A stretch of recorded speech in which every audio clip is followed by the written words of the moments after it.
हरे कृष्ण, जय माता दी। आप सभी का दिन शुभ हो। आज चैत्र मास महात्म्य के 5वें दिन की कथा में आप सभी का बहुत बहुत स्वागत है। अब सुनिए आज की कथा।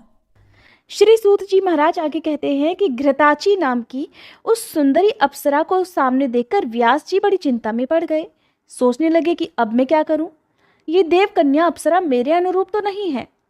उस समय विचार सागर में निमग्न मुनि को देखकर अप्सरा के मन में आतंक छा गया। वह सोचने लगी कहीं मुनि मुझे शाप न दे दे, इसलिए उसने अपना रूप सुग्गी का बना लिया और डरती हुई वह मुनि के आगे से निकली। अब उसे पक्षी के रूप में देखकर व्यास जी बड़े आश्चर्य में पड़ गए। अप्सरा को देखने के साथ ही मुनि के शरीर में काम का संचार हो गया था। उस समय अग्नि प्रकट करने के विचार से व्यास जी काष्ठ मंथन कर रहे थे। अचानक उस लकड़ी पर ही उनका शुक्र गिर पड़ा, पर वे काष्ठ मंथन करते ही रहे। मुनि के उसी अमोघ शुक्र से सुखदेव जी का आविर्भाव हो गया। व्यास जी के समान ही सुखदेव जी की भी बड़ी भव्य आकृति थी। काष्ठ से उत्पन्न हुए उस बालक ने व्यास जी के मन को आश्चर्यचकित कर दिया। जिस प्रकार यज्ञ में हवि पाने पर अग्नि प्रज्वलित हो उठती है, वैसे ही सुखदेव जी की आकृति चमचमा रही थी। पुत्र को सामने देखकर अब मुनि के आश्चर्य की सीमा नहीं रही। मन में आया कि ये कैसी घटना घट गई। उन्होंने यों विचार किया कि हो न हो ये भगवान शंकर के वरदान का ही प्रभाव है। काष्ठ से प्रकट हुए सुखदेव जी तेज के मूर्तिमान विग्रह ही जान पड़ते थे। अपने तेज से एक दूसरे अग्नि की तरह उनकी आभा चमक रही थी। दिव्य तेज से संपन्न एक दूसरे ग्रहपत्र अग्नि की तुलना करने वाले और परम प्रसन्न पुत्र को जब मुनि ने देखा, तब उन्होंने तुरंत गंगा जी में गोता लगाया और फिर वे पर्वत के शिखर पर आ गए। तपस्वी लोग आकाश से बालक सुखदेव जी पर फूलों की वर्षा करने लगे। व्यास जी ने महात्मा सुखदेव जी के जातकर्म आदि सभी संस्कार संपन्न किए। विश्वावसु, नारद और तुम्बरु आदि प्रधान गंधर्वों के मन में अपार हर्ष हुआ। वे सब सुखदेव जी के दर्शन करने आए और गान करने लगे। काष्ठ से प्रकट इस दिव्य बालक सुखदेव जी के दर्शन पाकर संपूर्ण महाभाग विद्याधरों को असीम आनंद हुआ। उन्होंने स्तुति आरंभ कर दी। हे ब्राह्मणों, सुखदेव जी के धारण करने के लिए दंड, सुंदर कृष्ण मृगचर्म और दिव्य कमंडल और स्वयं आकाश से पृथ्वी पर आ गए। सुखदेव जी बहुत शीघ्र बड़े हो गए। प्रकाश तो उनका जन्म का ही साथी था। जन्म के समय ही रहस्य और संग्रह सहित सभी वेद सुखदेव जी के पास उसी प्रकार विराजमान हो गए जैसे उन्होंने व्यास जी को सुशोभित किया था। हे मुनिवरों, पुत्रोत्पत्ति के समय व्यास जी ने घृतांची अप्सरा को सुग्गी के रूप में देखा था, इसलिए उस बालक का नाम उन्होंने सुखदेव रख दिया। सुखदेव जी ने बृहस्पति जी को विद्या गुरु बनाया। ब्रह्मचर्य के व्रत में कोई भी विधि अधूरी नहीं रही। सभी वेदों और धर्मशास्त्रों का उन्होंने भली भांति अध्ययन कर लिया। फिर गुरु को गुरु दक्षिणा दी। समावर्तन हो जाने पर वे अपने पिता व्यास जी के पास आ गए। पास आए हुए पुत्र को देखकर व्यास जी बड़ी प्रसन्नता से उठे और सुखदेव जी को बारंबार उन्होंने अपने हृदय से लगाया। वे उनका मस्तक सूंघने लगे। कुशल मंगल पूछने के बाद उत्तम विद्याध्ययन के प्रसंग में वार्ता की। तुमने भली भांति विद्या पढ़ ली, ऐसा आश्वासन देकर व्यास जी ने सुखदेव जी को आश्रम पर रख लिया। इसके बाद व्यास जी सुखदेव जी का विवाह करने की बात सोचने लगे। तब उन्होंने सुखदेव जी से भी कहा कि अनघ, तुम तो बड़े बुद्धिमान हो। बेटा, तुमने सभी वेद और धर्मशास्त्र पढ़ लिए, अब विवाह भी कर लो। गृहस्थ बनकर देवताओं और पितरों का यजन करो। पुत्र, विवाह करके मुझे पितृ ऋण से मुक्त करना तुम्हारा परम कर्तव्य है। सुखदेव, तुम बड़े बुद्धिमान हो। तुम्हें गृहस्थाश्रम में रहने पर मुझे महान सुख होगा। बेटा, तुमसे मुझे बड़ी आशा है, उसे तुम्हें पूर्ण करना ही चाहिए। महाप्राज्ञ, अत्यंत कठिन तपस्या करने के बाद तुम अयोनिज का मैंने मुख देखा है। सुखदेव, तुम दिव्य रूप हो, मैं तुम्हारा पिता हूं और मेरी रक्षा तुम करो। श्री सूत जी कहते हैं, इस प्रकार कहने पर पूर्ण वैरागी सुखदेव जी ने अपने पिता व्यास जी से इस प्रकार कहना आरंभ किया कि पिताजी, भला बताइए तो मर्त्यलोक में ऐसा कौन सा सुख है जिसमें दुख ना भरे हों? और पंडित जन तो ऐसे सुख को सुखी नहीं कहते। महाभाग, विवाह कर लेने के बाद मैं तो स्त्री के वश में हो जाऊंगा। पराधीन हो जाने पर विशेषतः जब स्त्री मुझे अपने काबू में कर लेगी तब मेरे लिए कौन सा सुख रह जाएगा। पिताजी, संभव है लोहे और लकड़ी के यंत्र से जकड़ा हुआ मनुष्य कभी छूट भी जाए, किंतु स्त्री पुत्रमयी श्रृंखला से बंध जाने पर तो वह किसी भी प्रकार मुक्त हो ही नहीं सकता। तब व्यास जी कहने लगे कि पुत्र, ग्रह ना तो बंधनागार है ना बंधन में कारण ही। जिसका मन गृहस्थाश्रम में आसक्त नहीं हुआ वो गृहस्थ होते हुए भी मुक्त हो जाता है। न्यायपूर्वक आए हुए पैसों से वेद की आज्ञा के अनुसार सत्कार्य में लगा रहे, श्राद्ध करे, वेद की आज्ञा के अनुसार सत्कर्मों में लगा रहे, ब्रह्मचारी, सन्यासी और वानप्रस्थ नियम पालन करके सदा गृहस्थ के घर मध्याह्न के बाद भिक्षा के लिए आते हैं, उन्हें श्रद्धापूर्वक अन्न का दान करें और उनके साथ मधुर संभाषण अर्थात वार्ता करने से गृहस्थों को महान धर्म मिलता है, वे कृतार्थ हो जाते हैं। गृहस्थाश्रम से श्रेष्ठ अन्य किसी धर्म को न मैंने देखा है और न कभी सुना ही है। पुत्र, वेद की आज्ञा के अनुसार कार्य करने वाले गृहस्थ को भला क्या नहीं मिल सकता। स्वर्ग, मोक्ष और उत्तम कुल में जन्म उसे सभी सुलभ हो जाते हैं। जिस जिस बात की अभिलाषा होती उसी को वह पा जाता है। तब श्री सुखदेव जी कहने लगे कि पिताजी, गृहस्थाश्रम सदा कष्ट देने वाला है, मैं इसे स्वीकार नहीं करूंगा। शिकार में जानवरों को फंसाने वाली फांसी की तुलना करने वाले इस आश्रम से संपूर्ण प्राणी निरंतर बंधे ही रहते हैं। पिताजी, धन की चिंता में आतुर मनुष्यों को सुख कहाँ दिखाई देता है। निर्धन प्राणी अत्यंत लोभ में आकर अपने में ही मारकाट मचाया करते हैं। इंद्र को भी वैसा सुख नहीं मिलता जैसा एक निष्प्रह भिक्षुक को मिल जाता है। त्रिलोकी की संपत्ति मिल जाने पर इस जगत में दूसरा कोई भी वैसे आनंद का अनुभव नहीं कर सकता। देवराज इंद्र तो स्वर्ग के राजा हैं, किंतु तप करते हुए तपस्वी को देखकर उनका हृदय आज भी दहल उठता है। वे अनेकों प्रकार के विघ्न उसके सामने उपस्थित करने की चेष्टा में लग जाते हैं। महाभाग, आपका मैं औरस पुत्र हूं, ये बात जानते हुए भी सदा दुख देने वाले अत्यंत अंधकारपूर्ण इस संसार में मुझे आप क्यों ढकेल रहे हैं। पिताजी, जन्म के समय, बुढ़ापे में, मृत्युकाल उपस्थित होने पर तथा विष्ठा और मूत्र से व्याप्त गर्भ में रहने पर बारंबार दुख ही दुख तो भोगने पड़ते हैं। तृष्णा और लालच से होने वाला दुख इससे भी अधिक कष्टप्रद है। मानद, मरण से भी बढ़कर दुख वो है जो किसी से याचना की जाए। श्री सूत जी कहते हैं, सुखदेव जी में असीम बुद्धि थी, उनका वेश शांत था, वे मानसिक सन्यासी हो चुके थे। ऐसे सुयोग्य पुत्र के उपर्युक्त बातें कहने पर व्यास जी कहने लगे कि पुत्र, तुम तो बड़े भाग्यशाली हो। मैंने देवी भागवत की रचना की है, इसका अध्ययन करो। वेद तुल्य इस पावन पुराण की संक्षिप्त रूप से रचना हुई है। 5 लक्षणों से सुसंपन्न इस पुराण में 12 स्कंध है। मेरी समझ से ये पुराण संपूर्ण पुराणों का भूषण है। महामते, जिसके सुनते ही सत असत वस्तु का सम्यक ज्ञान सुलभ हो जाता है, उसी देवी भागवत का अब तुम अध्ययन करो। भगवान विष्णु बालक रूप से वटपत्र पर सोए हुए थे। वे सोचने लगे कि मैं क्यों बालक बन गया, किस चेतन पुरुष ने मेरी ये स्थिति कर दी, किस कार्य को पूर्ण करने के लिए मुझे इस प्रकार रचा गया है, किस द्रव्य से मेरी ये रचना संपन्न हुई है, मुझे किस प्रकार ये सारी बातें ज्ञात हों। महान पुरुष भगवान विष्णु के मन में यो चिंता की लहरें उस समय उठ रही थी।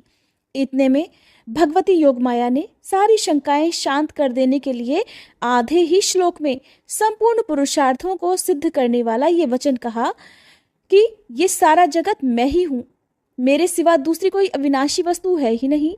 पहले तो भगवान विष्णु ने भगवती के इस वचन को मन में ही सम्यक प्रकार से समझा।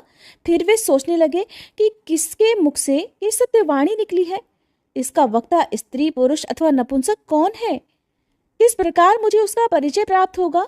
जो चिंतित रहते हुए भी उन्होंने भागवत को हृदय में स्थान दे दिया।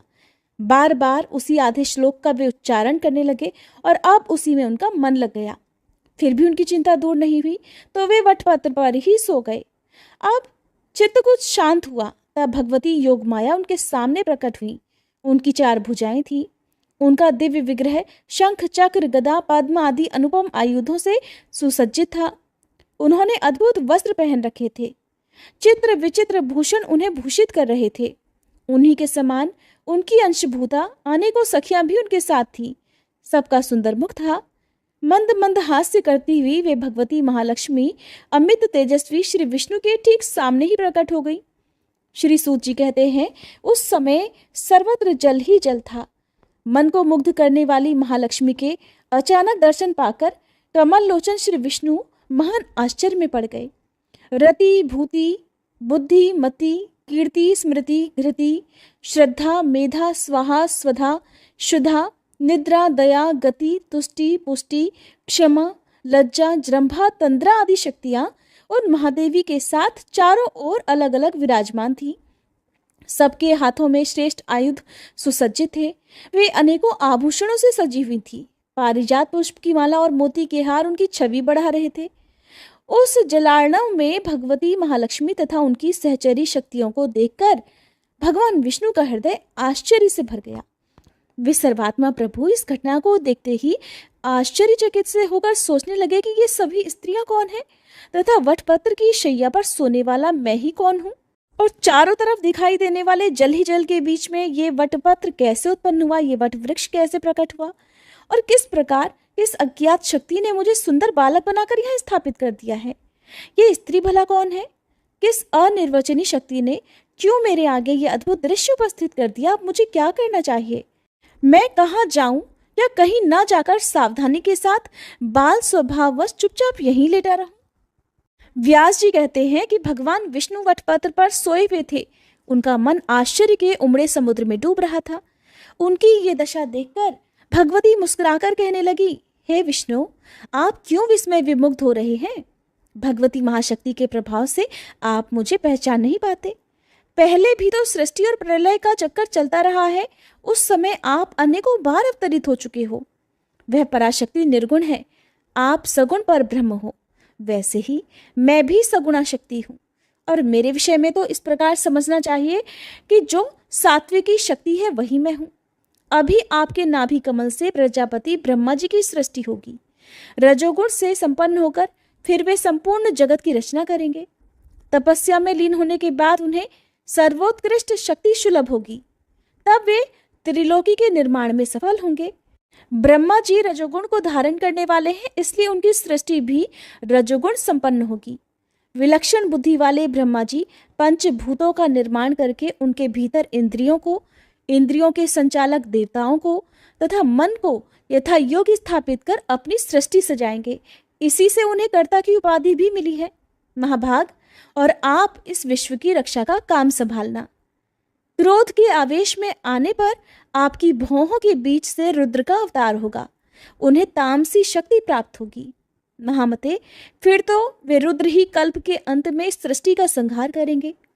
इसी कार्य का संपादन करने के लिए मैं आपके पास आई हूँ, इसलिए आप मुझे सात्विकी शक्ति समझो। हे मधुसूदन, मैं यही रहूंगी, सदा से आपके ही पास में रहती हूँ। आपके हृदय में मेरा निवास स्थान है और मैं यही रहूंगी। भगवती योगमाया की बात सुनकर भगवान विष्णु बोले कि देवी, कुछ समय पहले मैंने आधा श्लोक सुना है। उसके अक्षर अत्यंत स्पष्ट थे। वह परम रहस्यमय वाणी किसके मुख से निकली है? हे वरानने, आप उसे बताने की कृपा तो कीजिए। सुंदरी, मैं बड़े आश्चर्य में पड़ गया हूँ। जिस प्रकार निर्धन मनुष्य को धन की याद सताती रहती है, वैसे ही ये बात मुझे बारंबार याद आ रही है। श्री व्यास जी कहते हैं कि भगवान विष्णु की बात सुनकर लक्ष्मी जी का मुख खिल उठा।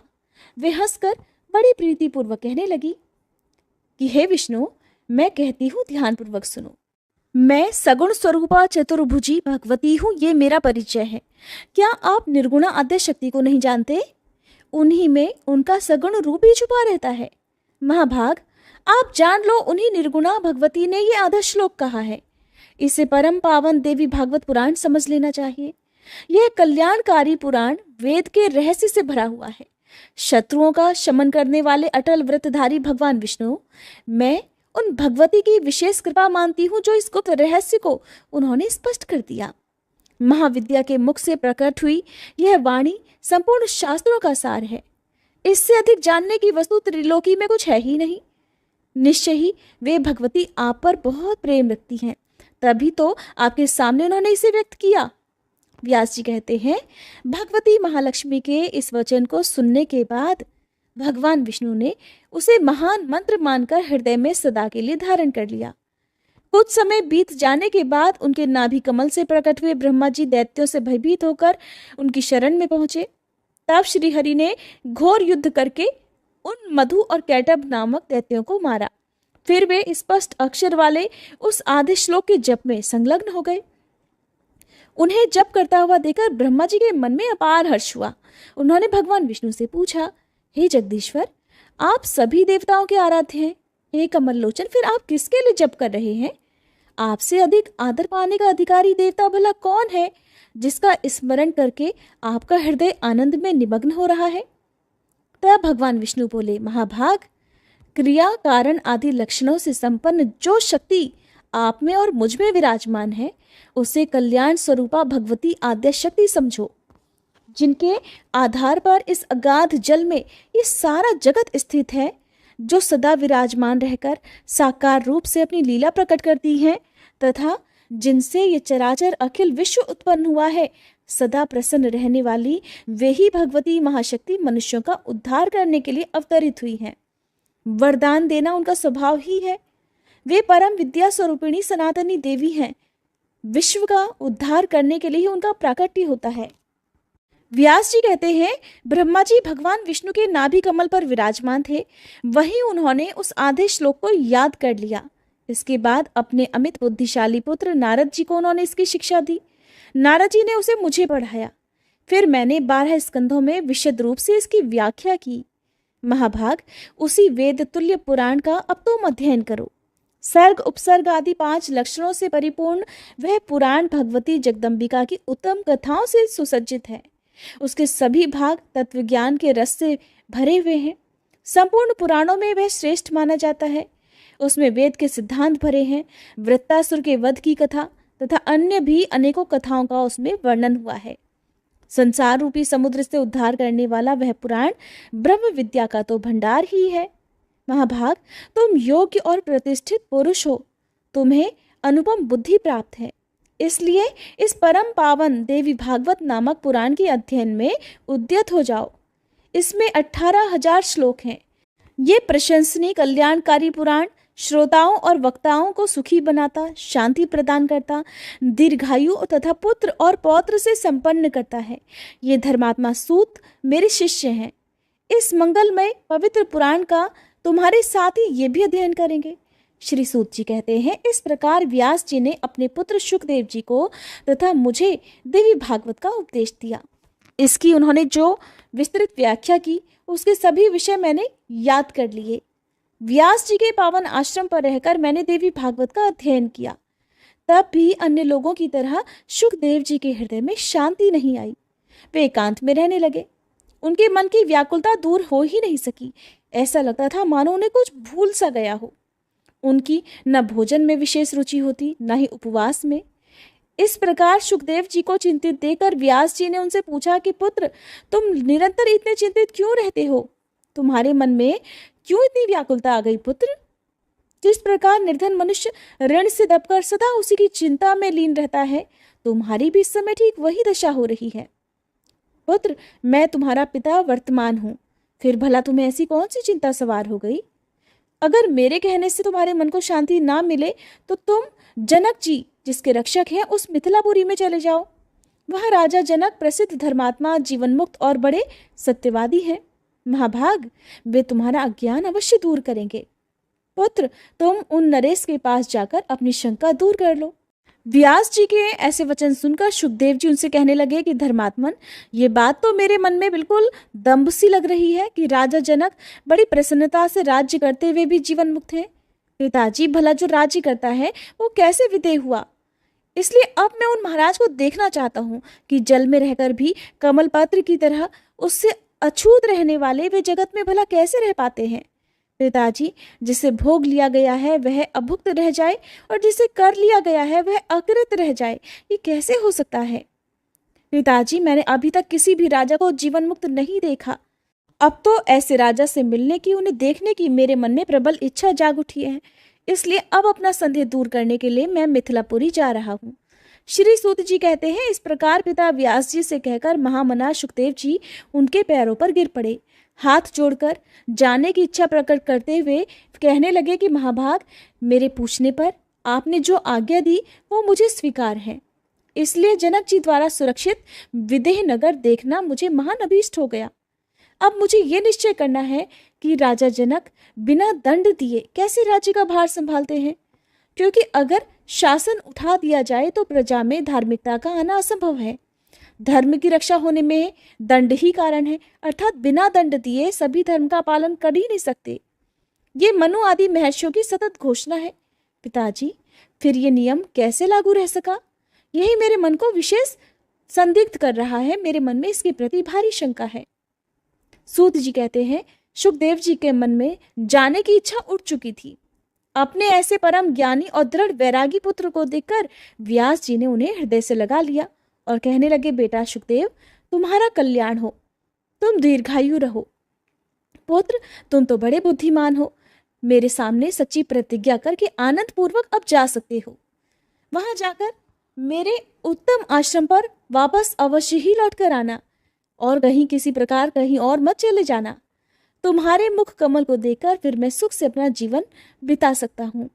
पुत्र, तुम्हारे आंखों से ओझल हो जाने पर तो मुझे बहुत दुख भोगना पड़ेगा, क्योंकि मेरे प्राण तो तुम ही में हैं।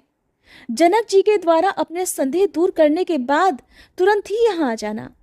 श्री सूत जी कहते हैं, व्यास जी के इस प्रकार कहने पर सुखदेव जी ने उनके चरणों में मस्तक झुकाया, परिक्रमा की और उसी क्षण इतनी तेज गति से चल पड़े मानो धनुष से छूटा हुआ बाण हो।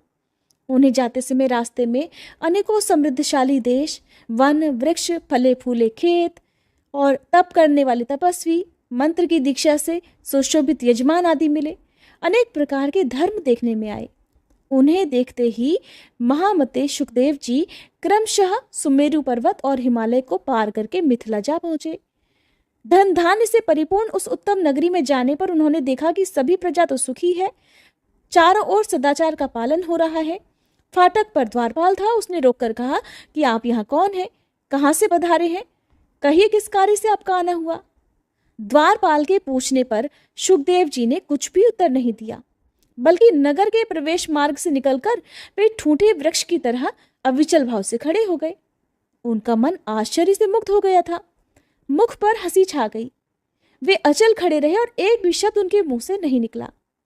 उनको इस प्रकार खड़ा देखकर द्वारपाल ने कहा, हे ब्राह्मण, कहिए, कहीं आप गूंगे तो नहीं हैं? आप किस लिए यहाँ पधारे हैं? मेरी तो ऐसी समझ है कि बिना किसी काम का कहीं किसी को जाना होता ही नहीं। हे ब्राह्मण देवता, महाराज की आज्ञा हो जाने पर आप इस नगरी में जा सकते हैं। अज्ञात कुल और शील वाला मनुष्य किसी भी प्रकार इस नगरी में जाने का अधिकारी नहीं है। मानद, आप निश्चय ही महान तेजस्वी और वेद के अच्छे विद्वान जान पड़ते हैं। अपना वंश और अपना आने का उद्देश्य मुझे बताने के बाद आप अपनी इच्छा अनुसार इस पुरी में पधारने की कृपा करें। तब श्री सुखदेव जी कहने लगे, अरे द्वारपाल, तुम्हारा क्या दोष है? तुम तो सदा के लिए ही परतंत्र हो। तुम तो राजा की आज्ञा का ही पालन कर रहे हो और सेवकों को तो उचित रूप से प्रभु का कार्य ही करना चाहिए। तुम्हारे द्वारा मैं यहाँ रोका गया, इसमें राजा भी निर्दोष है, क्योंकि विगत जनों का कर्तव्य है कि ये चोर और शत्रु को भलीभांति जानकर ही व्यवहार करें। सुखदेव जी की बातें सुनकर द्वारपाल के मन में निश्चित हो गया कि ये कोई ज्ञानी ब्राह्मण ही है।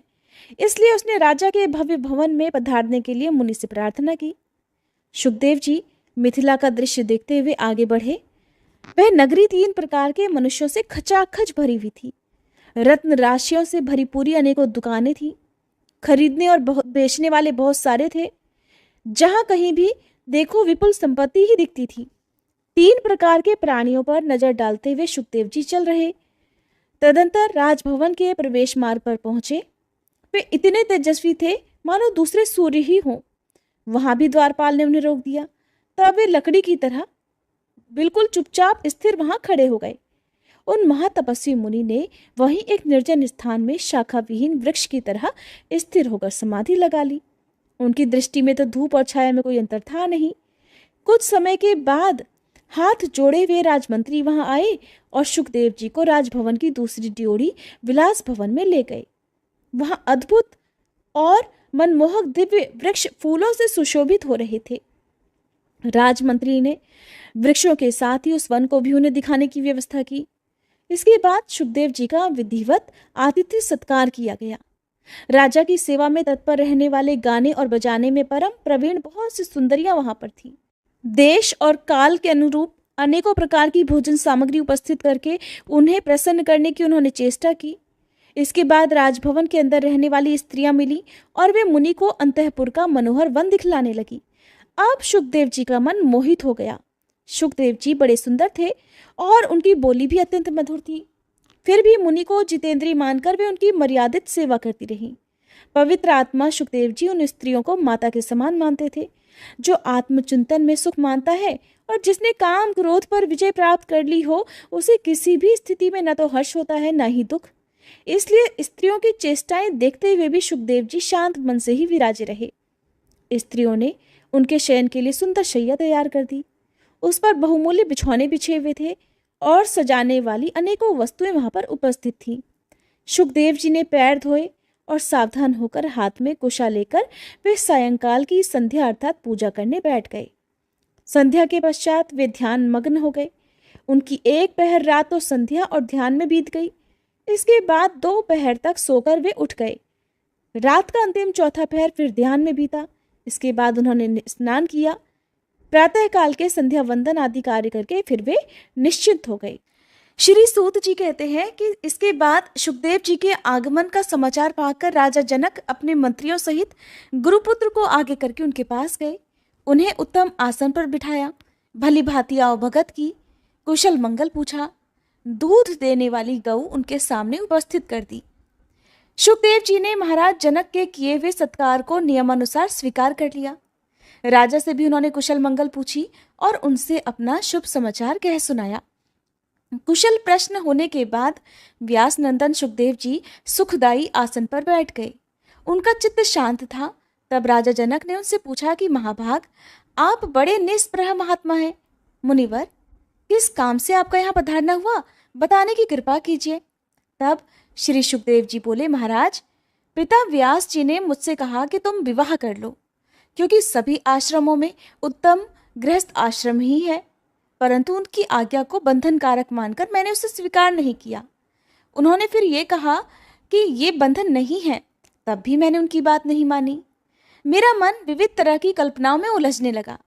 मेरे मन की दशा को समझकर मुनिवर व्यास जी बोले, तू मिथिला चला जा, शोक मत कर। वहां राजा जनक रहते हैं, वे याज्ञिक पुरुष और जीवन मुक्त हैं। विदेह नाम से उन्हें सारा संसार जानता है। वहां पर वे अकंटक राज्य करते हैं। राज्य का भार संभालते हुए भी वे माया के बंधनों से मुक्त हैं। परम तपस्वी पुत्र, फिर तू क्यों डरकर वन वृत्ति स्वीकार करना चाहता है?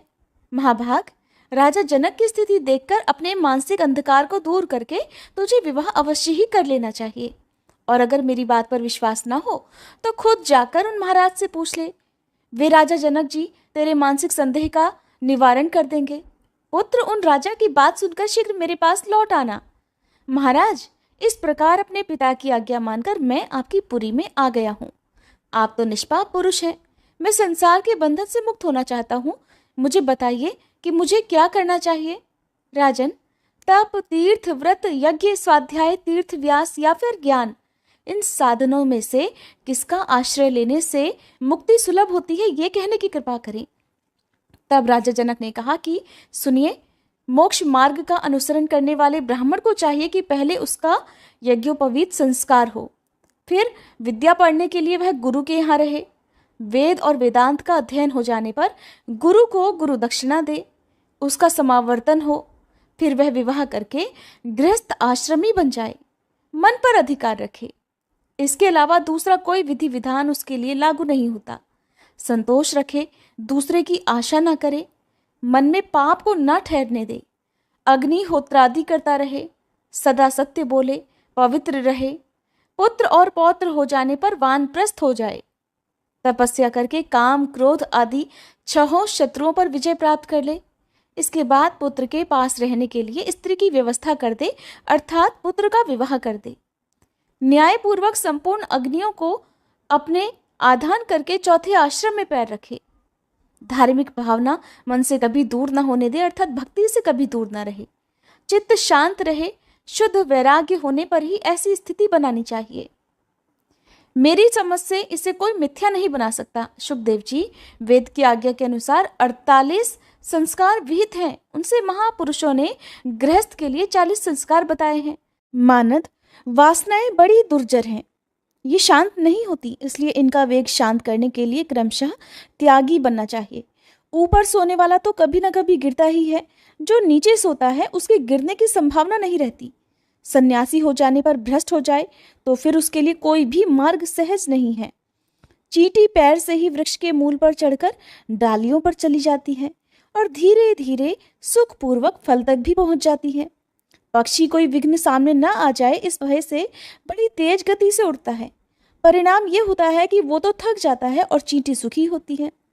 जो भगवत साक्षात्कार से वंचित हैं, वे मन के प्रबल वेग को रोक नहीं सकते। इसलिए क्रमशः वर्णाश्रम धर्म का अनुसरण करते हुए मन को जीतना चाहिए। गृहस्थ आश्रम में लीन रहकर भी सदा शांत रहे, बुद्धि में विकार उत्पन्न न होने दे, आत्मा का चिंतन करे, न लाभ में प्रसन्न हो और न हानि में दुखी हो, हर स्थिति में एक समान रहना चाहिए। इस तरह से जनक जी ने सुखदेव जी को तरह तरह का ज्ञान दिया। श्री सूत जी कहते हैं, जनक जी के उपर्युक्त कथन सुनकर सुखदेव जी का मन मुक्त हो गया, उनकी शंकाएं दूर हो गईं। उसी क्षण जनक जी से आज्ञा लेकर वे व्यास आश्रम को चल पड़े। अपने पुत्र को आते देखकर व्यास जी के सुख की कोई सीमा ही नहीं रही। उन्होंने सुखदेव जी को गोद में बिठा लिया, मस्तक सूंघा, फिर उनकी कुशल मंगल पूछी। इसके बाद सुखदेव जी अपने पिता के पास ही उनके सुंदर आश्रम में रहने लगे। वे वेदाध्ययन में सफलता पा चुके थे। सभी शास्त्रों का सम्यक प्रकार से उन्होंने अध्ययन भी कर लिया था। राज्य करते हुए भी राजा जनक की जो स्थिति थी उसे देखकर सुखदेव जी के मन को बड़ी शांति मिली। अब पिता के आश्रम में रहना उन्हें अभीष्ट हो गया। पितरों की एक सौभाग्यवती कन्या थी। उस सुंदरी कन्या का नाम था पीवरी। योग पथ के पथिक होते हुए भी सुखदेव जी ने उसे अपनी पत्नी बनाया। उस कन्या से उन्हें 4 पुत्र हुए, कृष्ण, गौरप्रभ, भूरी और देवश्रुत। कीर्ति नाम की एक कन्या हुई। परम तेजस्वी सुखदेव जी ने विभ्राज कुमार महामना अणु के साथ उस कन्या का विवाह कर दिया और उसके श्रीमान ब्रह्मदत्त पुत्र हुए। सुखदेव जी के दौहित्र ब्रह्मदत्त बड़े प्रतापी राजा हुए, साथ ही वे ब्रह्मज्ञानी भी थे। कितने समय तक वहां रहकर नारद जी ने उन्हें ब्रह्म ज्ञान का उपदेश दिया था। ज्ञान की पराकाष्ठा पर पहुंचकर ब्रह्मदत्त ने सर्वोत्कृष्ट योग मार्ग का अनुसरण किया। नारद जी की कृपा से वे बहुत शीघ्र मुक्तिप्रद ज्ञान के अधिकारी हो गए। फिर सुखदेव जी ने अपने पिता व्यास जी का साथ छोड़कर कैलाश के सुरम्य शिखर पर जाने का निर्णय किया। वहां उन्होंने अविचल समाधि लगा ली। परम सिद्धि मिल जाने पर उनका आसन शिखर से ऊपर उठ गया। आकाश में वे इस प्रकार चमकने लगे मानो महान तेजस्वी सूर्य चमक रहे हों। सुखदेव जी के ऊपर उठते समय पर्वत का शिखर फटकर 2 भागों में बट गया। हवा की तरह तेज गति से वे आकाश में चले तो उत्पातों की भरमार हो गई। ऋषिगण ने उनका स्तवन करना प्रारंभ कर दिया। उस समय सुखदेव जी तेजस्वी होने के कारण आकाश में एक दूसरे सूर्य के समान अत्यंत प्रकाशित होने लगे। उधर व्यास जी को ये सब देखकर बड़ा दुख हुआ। उनके मुख से बार बार हे पुत्र ये शब्द निकल रहा था। वे पर्वत के उस शिखर पर चले गए जहां सुखदेव जी ने योगाभ्यास किया था। व्यास जी की दयनीय दशा देखकर सुखदेव जी ने उत्तर दिया और उनके वचन से सभी जान गए कि सुखदेव जी व्यष्टि शरीर को समष्टि में मिलाकर आकाश में चले गए हैं। उस पर्वत के शिखर पर अब तक भी स्पष्ट उत्तर सुनाई पड़ता था। व्यास जी का विलाप बंद नहीं हुआ। वे शोक के उमड़े हुए सागर में डूब उतरा रहे थे। उनके मुख से बार बार पुत्र पुत्र की करुण आवाज निकल रही थी। मन पर विरह का बादल मंडरा रहा था। उनकी स्थिति देखकर भगवान शंकर वहां पधारे और उन्होंने उनको समझाना आरंभ कर दिया कि व्यास जी तुम शोक मत करो। तुम्हारा पुत्र सुखदेव योग शास्त्र का प्रकांड विद्वान है। उसे वह उत्तम गति सुलभ हुई है जिसे अकृतात्मा कभी पा ही नहीं सकते। तुम तो स्वयं विज्ञ पुरुष हो, इसलिए सुखदेव जी के विषय में तुम्हें कुछ भी चिंता नहीं करनी चाहिए। पुत्र, ऐसे योग्य पुत्र की प्राप्ति से तो तुम्हारी कीर्ति विस्तृत हो गई है। तब शंकर जी के वचन सुनकर व्यास जी कहने लगे, हे देवेश, मैं क्या करूं, विवश हो गया हूं। पुत्र को देखने से अतृप्त मेरे नेत्र अब भी उसे देखने के लिए छटपटा रहे हैं। महादेव जी कहने लगे कि तुम्हारे पुत्र के मन को अत्यंत मुग्ध करने वाली छाया तुम्हें निकट ही दिखाई पड़ेगी। महान तप करने वाले मुनिवर, उस प्रतिबिंब को देखकर तुम अपना मन शांत कर लेना। श्री सूत जी कहते हैं, फिर तो सुखदेव जी का परम प्रकाशमान प्रतिबिंब शीघ्र ही व्यास जी को दिखाई देने लगा। मुनि को वर देकर भगवान शंकर तो वहीं अंतर्ध्यान हो गए और उनके अंतर्ध्यान होने के बाद व्यास जी अपने आश्रम में वापस चले आए। ऋषियों ने पूछा, परम सिद्धि प्राप्त करके सुखदेव जी के पधार जाने पर देव शिरोमणि व्यास जी ने फिर क्या किया, इससे विस्तार पूर्वक हमें बताने की कृपा कीजिए। श्री सूत जी कहते हैं, असित, देवल, वैशंपायन, जैमिनी और सुमंतु प्रभृति अनेकों शिष्य व्यास जी के पास रहकर वेदाभ्यास करते थे और वे सभी पहले ही आज्ञा लेकर पृथ्वी पर धर्म का प्रचार करने चले गए थे तथा पुत्र सुखदेव जी का अंतरिक्ष में निवास हो गया। ये सब देखकर व्यास जी के मन पर शोक की घटा घिर आई। उन्होंने वहां से चलने का विचार कर लिया। इतने में उन्हें निषाद कन्या अपनी पुण्यवती माता सत्यवती याद आ गई। उन्होंने उन्हें गंगा के तट पर छोड़ दिया था। उस समय वे अत्यंत शोकाकुल थी। माता सत्यवती की दयनीय दशा याद आने पर महातेजस्वी मुनिवर व्यास जी उस पर्वत शिखर को छोड़कर अपनी जन्मभूमि पर आ गए। आकर निषादों से पूछा कि पुण्यमयी माता कहाँ गई। उन सबने उत्तर दिया कि वह कन्या राजा शंतनु को सौंप दी गई है। इसके बाद दासराज ने प्रसन्नतापूर्वक व्यास जी का आतिथ्य सत्कार किया। फिर तो व्यास जी सरस्वती नदी के सुरम्य तट पर अपना आश्रम बनाकर वहीं रहने लगे। उनकी तपस्या आरंभ हो गई। राजा शांतनु बड़े प्रतापी राजा थे। उन्होंने सत्यवती के गर्भ से 2 पुत्रों को जन्म दिया। वनवासी जीवन बिताते हुए भी व्यास जी उन दोनों पुत्रों को भाई मानकर बड़े सुखी थे। अब कथा को थोड़ा आगे बढ़ाते हैं, जिसमें राजा जन्मेजय ने व्यास जी से पूछा कि प्रभु, अब आप मुझे देवी भगवती के चरित्र का वर्णन करने की कृपा कीजिए, क्योंकि उसे सुनने के लिए मेरा मन अत्यंत उत्कंठित है, मैं अत्यंत उत्सुक हूँ। तब व्यास जी कहने लगे, राजन सुनो, भगवती के चरित्र का विस्तार पूर्वक वर्णन करता हूँ। महामते, श्रद्धालु और शांत पुरुष को जो भगवती की कथा नहीं सुनाता उसे प्रचंड मूर्ख ही समझना चाहिए। पूर्व समय की बात है। धरती पर महिषासुर नाम का एक राजा था। उसके शासनकाल में देवताओं और दानवों में बड़ी भीषण लड़ाई ठन गई थी। राजन, महिषासुर ने अत्यंत कठिन तप किया था। सुमेरु पर्वत पर जाकर उसने कठिन तपस्या की थी। देवता उसकी तपस्या देखकर अत्यंत आश्चर्य में पड़ गए थे। 10,000 वर्षों तक वह अपने इष्ट देव का अपने हृदय में ध्यान करता रहा। महाराज, इसके बाद उसके आराध्य देव लोक पितामह ब्रह्मा जी प्रसन्न हो गए। वे हंस पर विराजमान होकर वहां आए और बोले, हे धर्मात्मन, वर मांगो, मैं तुम्हारा मनोरथ पूर्ण करने के लिए तत्पर हूँ। तब महिषासुर ब्रह्मा जी से कहने लगा, देवाधिदेव, हे महाभाग ब्रह्मा जी, मैं आपसे अमर हो जाने का वरदान चाहता हूँ। पितामह, जिस प्रकार मृत्यु का भय सामने ना आए वैसा ही वर देने की कृपा कीजिए। महिषासुर की बात सुनकर ब्रह्मा जी कहने लगे कि जन्मे हुए प्राणी का मरना और मरे हुए का जन्म लेना बिल्कुल निश्चित है। यह नियम सदा लागू रहता है। सभी प्राणियों की जन्म लेने और मरने की क्रिया अनिवार्य रूप से सदा चलती रहती है। दैत्यवर, समयानुसार संपूर्ण प्राणियों की मृत्यु हो जाती है। बड़े बड़े पर्वतों और समुद्रों का भी एक दिन अंत हो जाता है। इसलिए राजन, एक मृत्यु के विषय को छोड़कर दूसरा जो कुछ भी तुम्हारे मन में जचे वो वर मुझसे मांग लो। तब महिषासुर बोला, पितामह, देवता, दैत्य और दानव, इनमें से किसी भी पुरुष से मेरी मृत्यु कभी ना हो। कोई स्त्री ही मुझे मार सके। इसलिए हे ब्रह्मा जी, स्त्री के हाथ मेरा मरण निश्चित करने की कृपा कीजिए। पर जो स्वयं अबला है वो मुझे मारने में भला समर्थ कैसे हो सकेगी। तब ब्रह्मा जी कहने लगे, दैत्येंद्र, ठीक है, जब कभी भी स्त्री के द्वारा ही तुम्हारी मृत्यु निश्चित हो। महाभाग महिषासुर, पुरुषों के हाथ तुम कभी नहीं मर सकोगे। ये वरदान मैं तुम्हें देता हूँ। व्यास जी कहते हैं, राजन, इस प्रकार महिषासुर को वरदान देकर ब्रह्मा जी अपने आश्रम के लिए प्रस्थान कर गए। वह प्रतापी दैत्य महिषासुर भी बड़ी प्रसन्नता से अपने घर लौट गया। अब राजा जन्मेजय ने पूछा, महिषासुर किसका पुत्र था? उस महाबली दैत्य की उत्पत्ति कैसे हुई थी? और एक महान आत्मा होते हुए भी उसे महिष का रूप कैसे मिल गया था? तब व्यास जी ने उनके प्रश्नों का उत्तर देते हुए कहा, महाराज, दनु के जगत प्रसिद्ध 2 पुत्र थे। उनके नाम थे रंभ और करंभ। उन दोनों की दानवों में बड़ी प्रतिष्ठा थी। महाराज, वे दोनों संतानहीन थे, इसलिए पुत्र होने के लिए तपस्या करने लगे। बहुत वर्षों तक कठिन तपस्या की। पंचनद के पावन जल में तपस्या आरंभ हुई। करंभ जल में डूबकर बड़ी कठिन तपस्या करने लगा।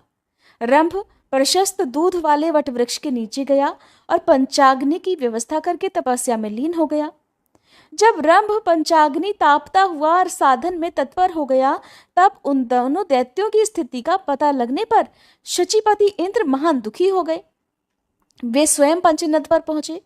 ग्रह का वेश धारण करके उन्होंने जल में प्रवेश कर लिया और तपस्या करते हुए करंभ के पैर उन्होंने पकड़ लिए। उनके इस प्रयास से दुराचारी करंभ की जीवन लीला समाप्त हो गई। अपने भाई की मृत्यु का समाचार सुनकर रंभ के क्रोध की सीमा नहीं रही। उसके मन में ऐसी इच्छा हुई कि अपना मस्तक काटकर अग्नि को भेंट कर दूं। इसलिए उसने सहसा बाएं हाथ से अपने सिर की चोटी पकड़ी और दाहिने हाथ में तीखी तलवार लेकर उसने अपने मस्तक को धड़ से अलग कर देना चाहा। इतने में ही उसे समझाने के लिए अग्निदेव वहां प्रकट हुए। अग्निदेव ने रंभ से कहा, दैत्य, तुम में तो बड़ी मूर्खता भरी हुई है, तभी तो अपना मस्तक काटने को तैयार हो गए हो। भला आत्महत्या जैसे अत्यंत अधर्म कर्म में तुम्हारी प्रवृत्ति कैसे हो गई? भक्त, तुम्हारा कल्याण हो, मुझसे वर मांग लो। मन में जो भी इच्छा हो मुझसे मांग सकते हो, लेकिन अपने शरीर का त्याग मत करो। इस प्रकार प्राण त्याग करने से भी भला तुम्हारा कौन सा कार्य सिद्ध हो सकेगा? व्यास जी कहते हैं, अग्निदेव की वाणी बड़ी सरस थी। उसे सुनकर रंभ ने अपनी चोटी छोड़ दी और कहने लगा, देवेश, अगर आप प्रसन्न हैं तो मुझे अभीष्ट वर देने की कृपा कीजिए। मैं त्रिलोकी पर विजय पाने वाला पुत्र चाहता हूँ। मुझे ऐसा पुत्र चाहिए जिसके प्रयास से शत्रु की सेना अपने प्राणों से हाथ धो बैठे। देवता, दानव और मनुष्य कोई भी किसी भी प्रकार उसे पराजित ना कर सके। वो अपनी इच्छा के अनुसार जहाँ कहीं हो जा सके, उसमें असीम शक्ति हो, अपनी इच्छा के अनुसार रूप धारण कर सके, सब लोग उसके चरणों में मस्तक झुकाएं। तब अग्निदेव ने रंभ से कहा, बहुत अच्छा, तुम्हारी ये इच्छा अवश्य पूर्ण होगी। महाभाग, तुम्हें वैसा ही पुत्र होगा। अब आत्महत्या का विचार छोड़ दो। महाभाग रंभ, जिस सुंदरी भार्या पर तुम्हारा मन डिग जाए, उसी के गर्भ से महान पराक्रमी पुत्र तुम्हें प्राप्त होगा। व्यास जी कहते हैं, अग्निदेव का वचन मन को प्रसन्न कर देने वाला था। उनकी बात सुनकर दैत्यवर रंभ ने चरणों में उनके मस्तक झुका दिया और फिर वह अपने स्थान की ओर चल दिया। रंभ का स्थान संपूर्ण समृद्धियों से भरा पूरा था। वहां अनेकों यक्ष मौजूद थे। पशु भावापन्न राक्षस तो था ही, काम भाव से एक महिषी पर उस दानवराज की दृष्टि पड़ गई। उस समय वह भैंस भी जवानी के मद में चूर थी। रंभ उस पर आकर्षित हो गया और होनी तो बड़ी प्रबल है। इस प्रकार वह महिषी गर्भवती हो गई। एक समय की बात है, कोई एक दूसरा भैंसा उस भैंस पर टूट पड़ा, इसलिए उस भैंसे को मारने के लिए रंभ स्वयं सामने आ गया और उसके ऊपर झपटा। वह बलवान भैंसा भी कामांध था। उसने तुरंत अपने सींगों से रंभ पर चोट पहुंचानी शुरू कर दी। उसके सींग बड़े तीखे थे। उस भैंसे ने उन तीखे सींगों के द्वारा रंभ के हृदय में बड़ी गहरी चोट पहुंचा दी। इससे वह दानव मूर्छित होकर धरती पर गिर पड़ा और उसके प्राण पखेरु उड़ गए। अपने स्वामी रंभ के मर जाने पर वह बेचारी महिषी भय से अत्यंत घबराकर वहां से भाग चली। बड़ी तेजी से वह एक वट वृक्ष के नीचे जाकर यक्षों की शरण में चली गई। उसके पीछे लगा हुआ वह भैंसा भी वहीं पहुंच गया। बल के अभिमान में तो वो चूर था ही। यक्षों ने देखा कि वह महिषी अत्यंत कातर होकर अपनी आंखों से आंसू गिरा रही है और भय से उसका कलेजा कांप रहा है। साथ ही पीछे दौड़कर आता हुआ भैंसा भी उन्हें दिखाई दिया। इसलिए उस भैंस की रक्षा करने के लिए यक्ष भैंसों का सामना करने के लिए तत्पर हो गए। अब उस भैंसे के साथ उन यक्षों का रोमांचकारी युद्ध छिड़ गया। यक्ष बाण बरसाने लगे। एक ऐसा बाण लगा कि उससे आहत होकर वह भैंसा तुरंत प्राणहीन होकर धरती पर गिर पड़ा। रंभ यक्षों का परम प्रेमी था, इसलिए उन्होंने उसके मृतदेह को लेकर दाह संस्कार करने के लिए चिता पर रख दिया। पति के मृत शरीर को चिता पर देखकर उस महिषी के मन में भी निश्चित विचार हो गया कि मैं भी अपने पति के साथ ही सती हो जाऊं। यक्षों के रोकते रहने पर भी उसके विचार में जरा भी परिवर्तन नहीं हुआ और वह जलती हुई चिता में बैठ गई। उसने अपने प्रेमी पति को अपने हृदय से लगा लिया। उसी समय चिता के मध्य भाग से महाबली महिषासुर निकल आया। पुत्र पर कृपा करने वाला स्वयं ब्रह्म भी एक दूसरा शरीर धारण करके रक्त बीज के रूप में चिता से बाहर निकला। इस प्रकार महिषासुर और रक्त बीज इन दोनों की उत्पत्ति महाबली रंभ से ही हुई। इसके बाद मुख्य मुख्य दानव एकत्र हुए और उन्होंने महिषासुर को वहां की राजगद्दी पर अभिषिक्त कर दिया। राजन, महिषासुर देवताओं, दानवों और मानवों सबसे अवध्य था, अर्थात कोई भी उसका वध नहीं कर सकता था। महाराज, महिषासुर के जन्म और उसको मिले हुए वरदान का यही प्रसंग है। जय माता दी। आज की कथा समाप्त हुई। इसके आगे का वृतांत आप अगले अध्याय में सुनेंगे। उम्मीद है ये वीडियो आपको पसंद आई होगी।